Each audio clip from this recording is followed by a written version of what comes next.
Good evening, Sarah. Thank you for joining us today. For those who might not know, you're here to share a harrowing experience you went through a few months ago. Could you start by introducing yourself and telling us where this all began? Good evening. My name is Sarah and I live in the city. A few months ago, I decided to take a break from the hustle and bustle and spend a weekend in a cabin in the woods. It was supposed to be a peaceful retreat, but it turned into something far more terrifying. Can you describe the cabin and the surrounding area for us?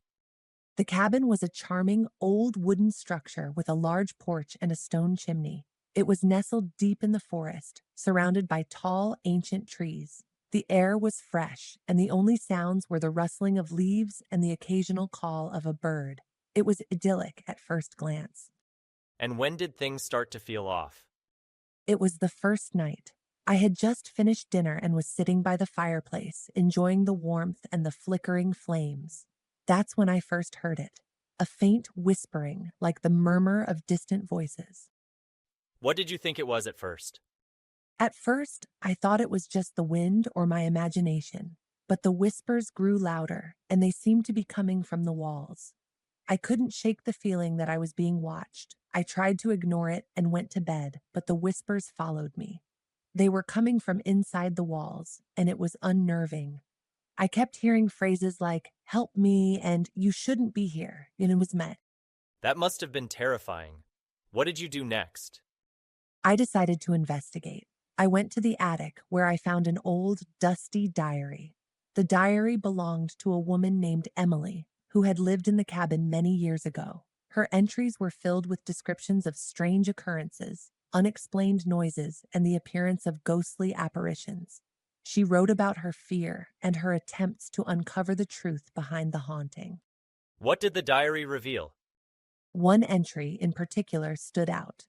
Emily had written about a woman with long dark hair and a pale, gaunt face. She appeared in the mirror and whispered, "Help me." Emily had tried to find out more about the woman and the history of the cabin, but she never found any answers. She disappeared shortly after writing the last entry. That's quite chilling. What happened next? I was shaken by what I read. I decided to leave the cabin immediately, but when I tried to open the front door, it was locked from the outside. I was trapped. Panic set in. I tried to call for help, but there was no cell phone signal. I was completely isolated. How did you feel in that moment? I was terrified. The whispers grew louder, and the temperature in the cabin dropped dramatically. The air was thick with a damp, musty smell, and the shadows seemed to come alive. I heard footsteps on the stairs, but no one was there. The walls and floorboards felt unstable, as if the cabin itself was alive. I could feel a presence in the room, something cold and malevolent. What did you see next? That's when I saw her, the woman from the diary. She appeared in the mirror, her eyes hollow and filled with sorrow. She whispered, "You have to help me." I was paralyzed with fear. The woman stepped out of the mirror and approached me. She was real, and she was right in front of me. She took my hand, and I felt a surge of cold energy. She led me through the twisted corridors of the cabin, each room more horrifying than the last.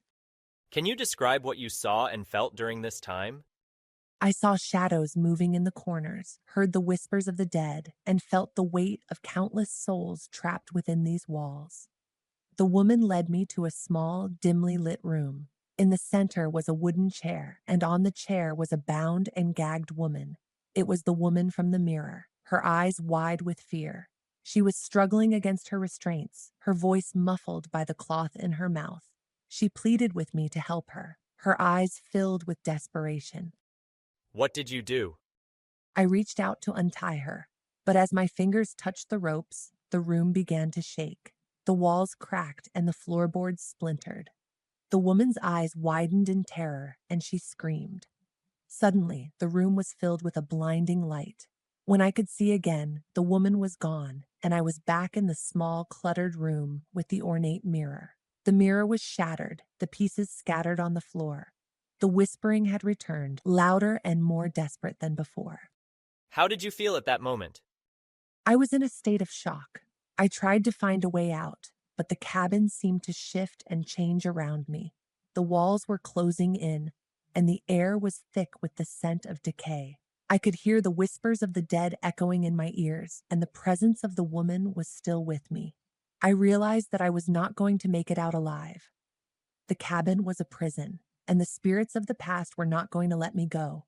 I was trapped, and there was no escape. That must have been a truly terrifying experience. What was the last thing you remember? The last thing I remember is the sound of the wind and the whispers of the spirits. The cabin was dark, and the air was cold. I held myself, trying to find some comfort in the darkness. And then everything went black. That's a truly harrowing and powerful story, Sarah. It serves as a reminder of the unseen forces that can lurk in the most beautiful places. Thank you for sharing your experience with us today. Thank you for watching. Don't forget to subscribe to the channel.